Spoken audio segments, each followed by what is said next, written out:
Hello everyone, I'm here for my latest video challenge and I'm going to tell you about my project and the technology I've chosen to use is the iPad. I'm specifically looking to use the iPad in a 3rd to 4th grade classroom for literacy lessons to incorporate that into the curriculum.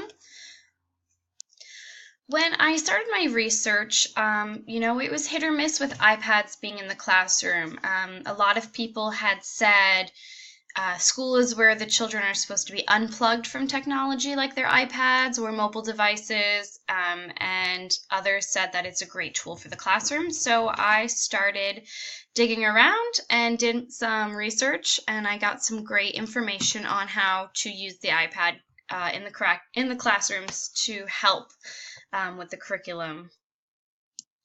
Here you'll find some of the notes I've taken from the articles that I've read, and this is what's kind of really standing out to me is that 75% of all children under the age 8 have access to some type of mobile device at home, and 38% of children under 2 have a mobile device and access to media content.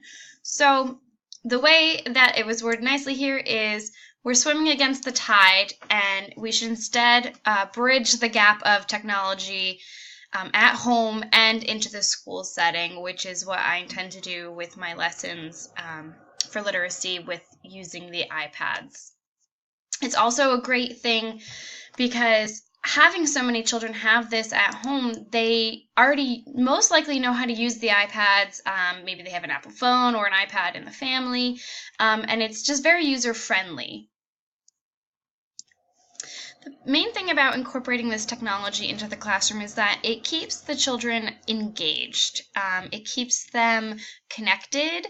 They're able to create and explore, communicate. Some apps even, connect to the internet, and they can collaborate with people, in other districts and other schools. And it's just a great tool to use, and I'm looking forward to putting my project together. However, the one thing I have struggled with is finding the assessment piece to the project. I have a lot of great apps that are either free or under $5 that are engaging, that can help these students learn. It's just a matter of finding out how to assess their learning, which is a little bit different than the standard print-based literacy, as well as I chose 3rd and 4th graders to hopefully have the maturity level to be able to stay on task with the iPads and not be playing games during class, obviously monitoring them a little bit more closely than if they just had pencil and paper in front of them. But I just think overall it's going to be a great tool.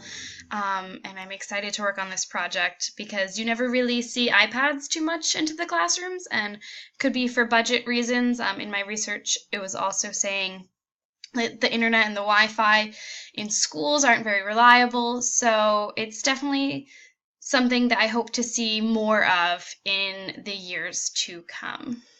And lastly, I just wanted to show you a list and a chart of an example of how you can use things in different apps for activities for literacy. So for example, they're using Doodle Buddy, this teacher, for visualization and main ideas, and apps can be used for many things, and that's awesome. So buying the app is definitely worth it in my book.